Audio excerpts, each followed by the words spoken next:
guys, good morning. How are you? I'm good. Thank you for asking. How are you? Yes, I'm doing well as well. So, how's your morning so far? Are you an early riser because you're already ready for sessions at 10:30? No, actually, I've been, looking forward to this session for so long. So that is why I was ready in advance so that I Okay. could not miss it. And I am not an early bird, but these days, from last 2 days, I am sending my kids to school. So that is why I had to raise early. But I'm not an early bird. I didn't like it at all. Yeah, like me. All right, tell me more about yourself. Okay, so my name is Sunita Rawat, and I hail from a scenic village in Chamoli, Uttarakhand. And I am a mother to two kids, Mhm. a full time homemaker. And my hobbies are to teach people these days. And I run a YouTube channel also named Sunita's English Adventure, wherein I post conversational videos and some informative content also. So that's a bit about me. Okay, lovely. Do you want to know about me or you have an idea about me? No, you're already a renowned trainer and everybody knows about you. So there is no need. Yeah. So, what did you study in college? I studied MBA in HR and marketing. Okay. Are you happy doing homemaking now? Uh, yes, because now I have two kids and it's like every day is enjoyable with them. And I don't put myself in a situation wherein I have to, think about my past much.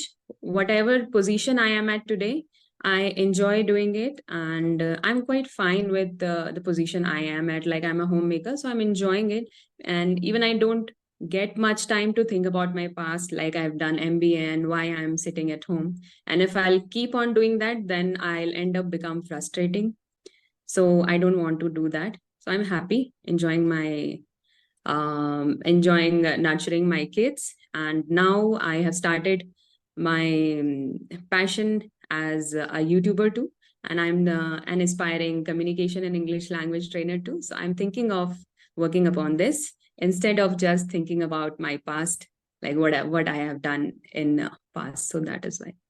Yeah.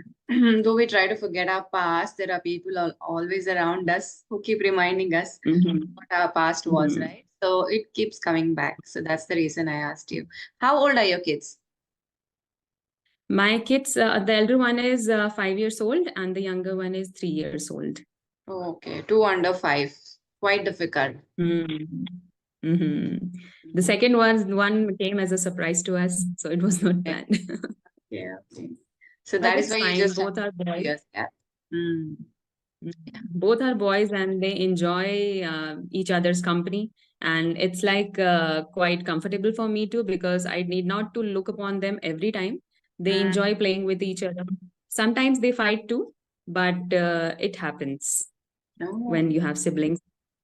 But most of the time they play, they enjoy each other's company. So that is quite a good thing for me. Mm. Yeah, that is a positive thing actually. But my kids are fighting all the time. My daughter and my son. My son, like they have like 4.5 years of age gap between them. And Hmm. one good thing when you have a lesser age gap is that you can share the same kind of toys, and you can just preserve their Right. clothes and reuse it. But when there is a larger Mm. and opposite genders, you have to get separate set of Hmm. toys for them. And I don't know, somehow Yeah. they do not get along well.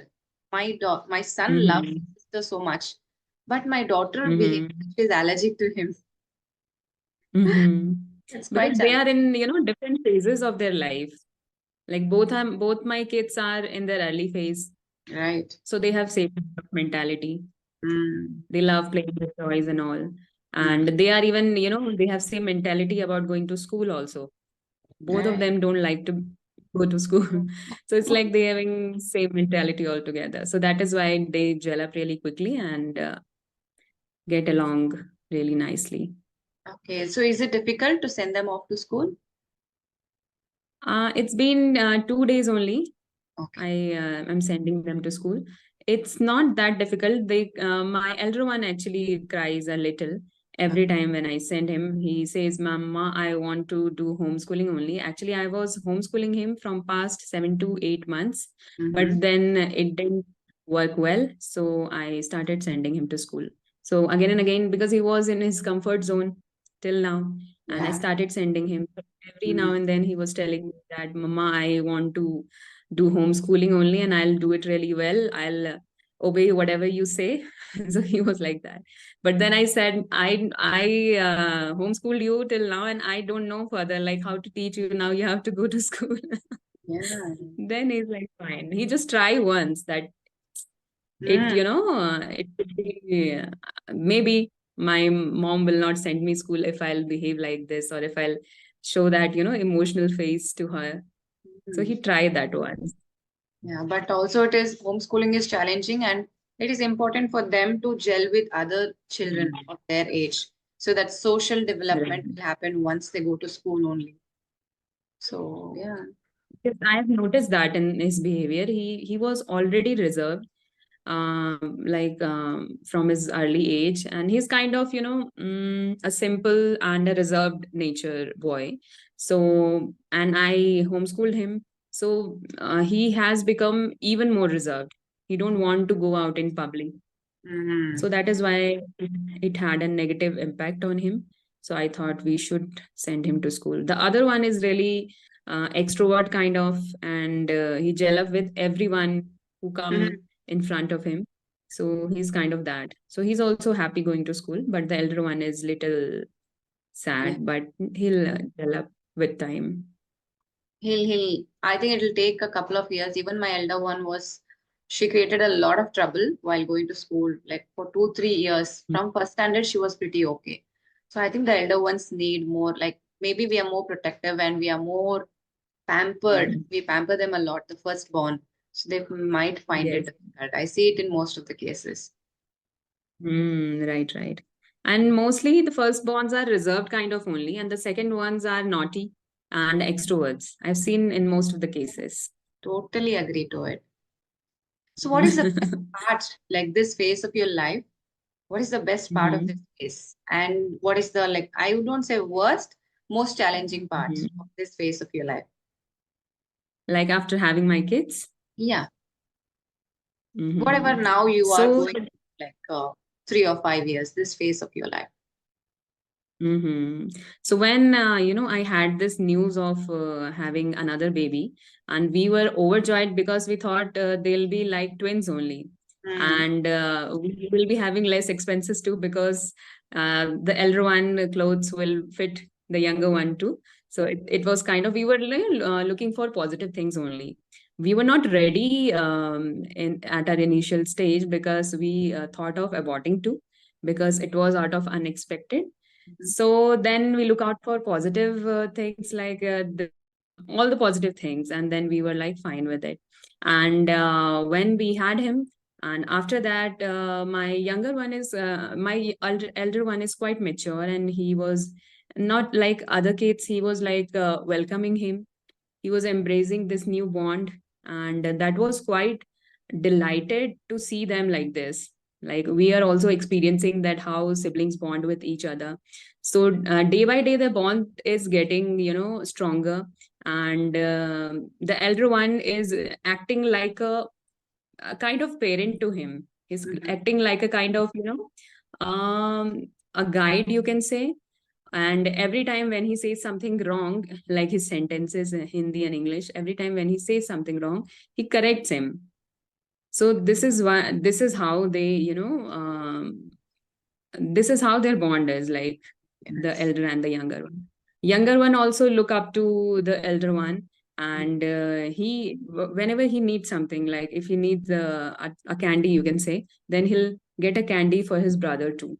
Mm, So that kind of bond we are cherishing day by day. And now that they both are in school, I'm really missing them at home, because earlier I got much time with them, a lot of time with them, seeing their activities and seeing their bond. So it was very delightful, but now I'm missing it. But this is also important phase of life, like going to school and all. And if I say challenging, then I wouldn't say I didn't find anything challenging, because I'm, a solution oriented girl kind of, and I don't find anything challenging as such. Whatever, situation is, I kind of look for solutions, and that's it. Yeah. And also it is so beautiful, this phase, that you kind of you don't concentrate much on what is troubling you or challenging you. All the time your mind your mind is busy taking care of your children, your family, and it is somewhat a nice phase when your children are growing up. You don't get any time to concentrate on yourself. Right, exactly. That's my situation is. Did you want to ask me anything? Yes, I want to ask you, like everyone is talking about you on in this English speaking community on YouTube. And once a speaker was having conversation with me. He's also a YouTuber, and he was telling me that you have a little resemblance of Shanta ma'am. And No. I was already, watching your videos. Then Mhm. I felt really delighted, and it was, a moment of proud for me, because getting even a little resemblance of yours is a big thing for me. And I want to ask you, like, how do you feel when, everyone is talking about you? You are, talk of the town. So how do you feel about it? First of all, I don't know that I am the talk of the town. I don't know that people are talking about me or what they are talking. The next thing is appreciation doesn't get to me, honestly, because I know that everything is short-lived. As long as you are there Mhm. putting out content, people know you, you're doing good things, people are going to talk about you. So it is just that Right. I treat the same way, good things and bad things. Everything is there for you. It's not going to stay forever. So it just does Mhm. within me. I'm just doing my work. Mhm. That's all. I don't know. I don't even know Great. that people talk about me. And I'm really delighted to know that from you. I hope it is at least positive. Most of it. It is positive. And I also want to ask one thing, like everybody says you should not look for validation. But when we get a positive validation from someone, we suddenly get happy. Yeah. And when we receive negative validation from someone, we say that we don't need your validation, but somewhere, we get affected from that. So, what is your take on this? I think sometimes we need validation in order to uh, you have to be like somewhat satisfied with yourself when you get a positive validation from somebody. I think that will boost your confidence more, and it will encourage you to perform better. So I think sometimes validation is very important, otherwise it is kind of depressing when nobody is telling nothing, either good or bad. If they are giving you some kind of feedback, you can take it and go ahead. So you Mhm. just have to treat it the same way. If they are giving you something negative, just think, work upon it. If you really feel that it is negative and you have to work on it, just work on it and try to be better. If it is Mhm. rubbish and you need not believe in it, so just ignore it. So, but if it is positive, Hmm. definitely it's going to boost your confidence. So at sometimes all of us Exactly. So everybody seek for that positive validation because they need motivation in their life, whatever they are doing, right? exactly. Hmm. But in this English learning journey, whenever people give you negative validation, it affects you in some or the other way. But if you're taking it positively, like even the negative validation, if you're taking it positively, it Mhm. can help you in your journey, right? Yeah, exactly. Mhm. Other thing I want to ask, like people say that every aspect, like reading, writing, speaking, and listening, everything is important. But I'm not much into writing. It's like it's not my cup of tea, and I don't really like writing. I know it is important, but would you like to suggest me, like I'm doing everything, like listening, speaking, reading I'll start. I have ordered a few books, but I haven't got it yet. So reading I'll start. I am really interested in reading, but writing is something that I'm not really fond of. And is it really important to have that practice, or I can go without it? Like keeping in mind that I want to become a very good trainer and communication coach. I think writing, you're already there, right? Your communication skills are great. Your English is excellent. So you're already there. You don't need any of extra kind of practice. So whatever you're doing up to now, that should work for you. And maybe for reading, you can do like something to enhance your trainer in you. For that thing, you can do some reading in order to learn things. But writing, it's still okay. I think you're able to manage without it because you're able to do speaking, which means to say you can do writing very easily. I don't think you need, Mm. if you are not into it, Mhm. well and good. It's okay. People say that we need writing to find out our mistakes, like in tenses and prepositions and all that. Mhm. So we do Yeah, but writing for that, right? no, but in your case, you are perfect, right? Your English is very good. So I wouldn't advise you to again recheck yourself by writing. Only for that thing, you have to write and practice. I don't think so. Because you can watch your recording Mhm. also and see. If for people who are really Mhm. poor at speaking, for them, writing is excellent because they will have time to think and improve. But in your case, I don't Right, think right. so it is necessary. Mm. Okay. Then I'm happy about it because I really don't like writing. No, you don't need to. Okay. In things like That's when you want to dump yourself emotionally at that time, writing will be beneficial because there are some things which we cannot share with anybody. So in that case, you can tell it to yourself by writing. That that is a good exercise, mental exercise. But yeah, it's up Right. to like person to person what they want to do. Great. Thank you for this. And anything you want to ask me? Just one question. What is something that scares you physically and emotionally? I can share example with you today because last night I had a nightmare about my children. Hmm. Like, I don't want to tell it, but it was something That's okay. like I got it. Yeah, losing them. yeah, I got it. It was something like them, and that scares me the most. Yeah, yeah. And nothing involved, like lose. I can lose, like everybody, humans are mortal, and anyhow, like we have to lose a life and our family members too, some day or the other day. But it is like most painful to lose a child. Exactly, exactly. Nothing like it. So that You is you cannot live. That's my notion. You cannot live Mhm. if something happens to your child. That's my biggest. Even while telling you this thing, my body is literally shivering. Yeah. I can't even think about it. And when you have such a nightmare, you just wake up and you are crying. I feel somewhat Mm, totally scared, and I almost feel that I'm going to cry. mm. I'm going to be sad the entire day. So it happens. Yes, it will be there in mind for long. Long time, yeah. And in our district, there is a last week there was a bus accident, school bus accident, and two tiny children, 3 and 5 years old, they lost their lives. Many of them lost their limbs, and everything was there. Um, Everything was there on TV. So they were showing, taking them to hospital, broken legs. Oh God, that was so pathetic. I still It's cannot get heart-wrenching. what And then we relate that with our children too, and that's really heart-wrenching to see and how their parents, must be feeling. impossible for them to cope up with that loss. Exactly. And the most painful thing is when, somebody, like when the child is disappeared, like out of something.